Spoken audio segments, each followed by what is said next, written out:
లేకపోతే ఎలా చెప్పు? అందుకే నీ మీద ఎప్పటినుంచో యుద్ధం చేస్తూనే ఉన్నాను. నువ్వు ఎన్ని కుట్రలు చేసినా, ఎంతమందితో చేతులు కలిపి నన్ను ఇబ్బంది పెట్టాలని చూసినా అంతిమ విజయం నాదే అవుతుంది. మెడికల్ రిపోర్ట్లతోనూ, ఆధారాలతోనూ, సాక్ష్యాలతోనూ నా బావ నన్ను నమ్మడం నాకిష్టం ఉండదు. తన మనసుకి నేను ఏ తప్పు చేయలేదు అని అనిపించాలి. ఆ విధంగా నన్ను దగ్గరికి తీసుకోవాలి. అందుకోసం నేనెదురు చూస్తున్నాను. ఆ రోజు కోసం నేనెదురు చూస్తున్నాను. లేదంటే ఇప్పుడే, ఈ క్షణమే ఆ డాక్టర్ని అందరి ముందు నిలబెట్టి నిజం బయట పెట్టించగలను. మరో DNA రిపోర్ట్ని తెప్పించగలను. నా క్యారెక్టర్ గురించి మరొకరు సర్టిఫికెట్ ఇస్తే నా భర్త దగ్గరికి వెళ్ళడానికి నేను సిద్ధంగా లేను. అందుకే నేను ఇన్ని రోజులు ఎటువంటి ఆధారాల కోసమూ ప్రయత్నించలేదు. రుజువులే సంపాదించాలంటే ఎంతసేపు? కృష్ణ బావ గురించి తెలిసిన తర్వాత ఓ పోలీస్ ఆఫీసర్ల ఇన్వెస్టిగేషన్ చేసి మరీ తనని పట్టుకోగలిగాను. 20 ఏళ్ల క్రితం తప్పిపోయిన కొడుకుని పట్టుకోవడం కన్న తల్లిదండ్రుల వల్లే సాధ్యం కాలేదు. నేను సాధించగలిగాను. ఈ DNA రిపోర్టులు సాధించడం నాకెంతసేపు? నేను గెలవడానికి, నువ్వు ఓడిపోవడానికి ఇంకెంతో సమయం లేదు.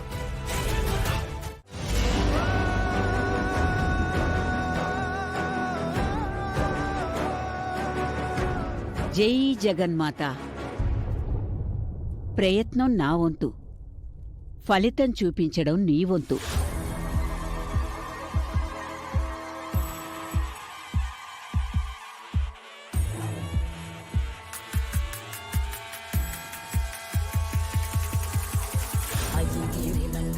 నందితమేదిని విశ్వవినోదిని నందినుతే గిరివర వింధ్య శిరోదిని వాసిని విష్ణు విలాసిని జిష్ణునుతే భగవతి దేక్షితి కంఠ కుటుంబిని భూరి కుటుంబిని భూరి కృతే జయ జయ హే మహిషాసురమర్దిని రమ్యకపర్దిని శైలసుతే సురవరవర్షిని దుర్ధరదర్శిని దుర్ముఖమర్షిని హర్షరతే త్రిభువనపోషిని శంకరతోషిని కిల్బిషమోషిని ఘోషరతే ధనుజని రోషిని దిక్తరోషిని దుర్మదశోషిని సింధుసుతే.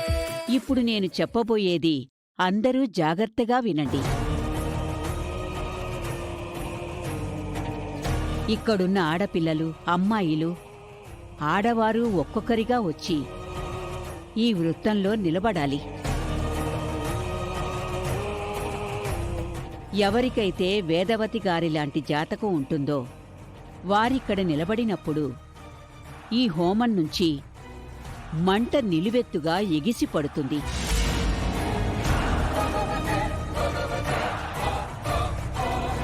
అటువంటి జాతకం గల మనిషి మన మధ్యనే ఉన్నారని లీలగా నా దివ్య దృష్టికి అందుతుంది. ఈ పరీక్ష నిజం బయట పెడుతుంది. ఇటువంటివి నమ్మొచ్చంటారా? మీరేదో సినిమాలో చూపించిన విధంగా మాట్లాడుతున్నారు. మీకు ఇటువంటి సందేహం రావడంలో తప్పులేదులేండి. మీ సందేహాలు తీరుస్తాను.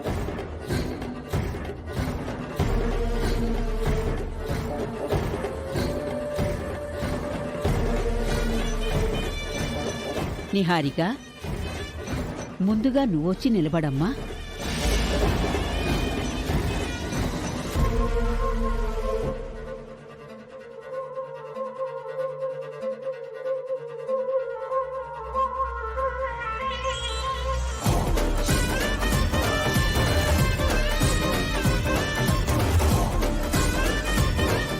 నిహారికది వేదవతి గారిలాంటి జాతకం కాదు కాబట్టి మంటలు ఎగిసి పడలేదు. నువ్వెళ్ళు.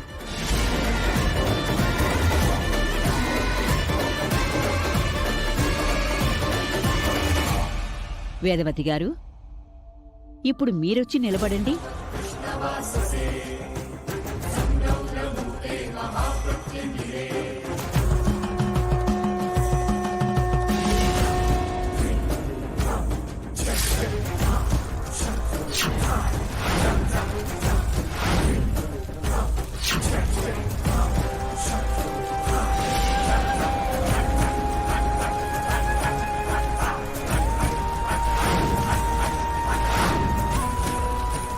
బయటికి రండి.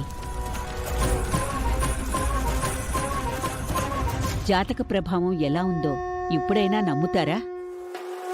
వేదవతి గారు, మీ కుటుంబంలో ఇంకెవరికీ మీ వంటి జాతకం లేదన్నారు కాబట్టి మీ కూతుర్ని, కోడళ్ళని, మనవరాల్ని పరీక్షించవలసిన అవసరం లేదు.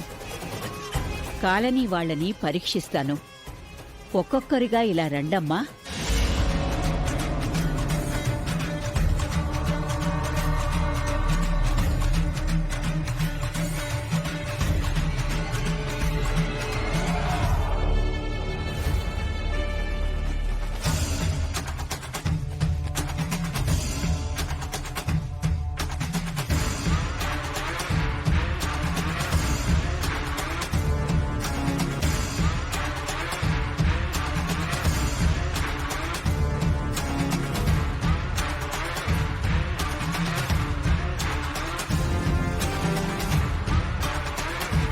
కాలనీ వాళ్ళందరూ అయిపోయారు.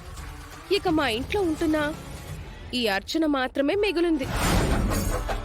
నువ్వు రామ్మా. ఇంతమందిది కానప్పుడు నాది మాత్రం ఎందుకవుతుందండి? అది ఈ అగ్ని పరీక్ష తెలియజేస్తుంది.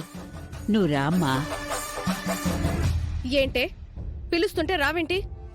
నీకు బొట్టు పెట్టి ప్రత్యేకంగా పిలవాలా ఏంటి? రా. రామ్మా.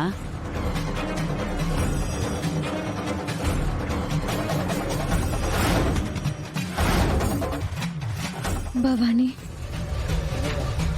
ఏం చేస్తావో తెలీదు. నన్ను ఈ గండం నుంచి నువ్వే బయటపడేయాలి.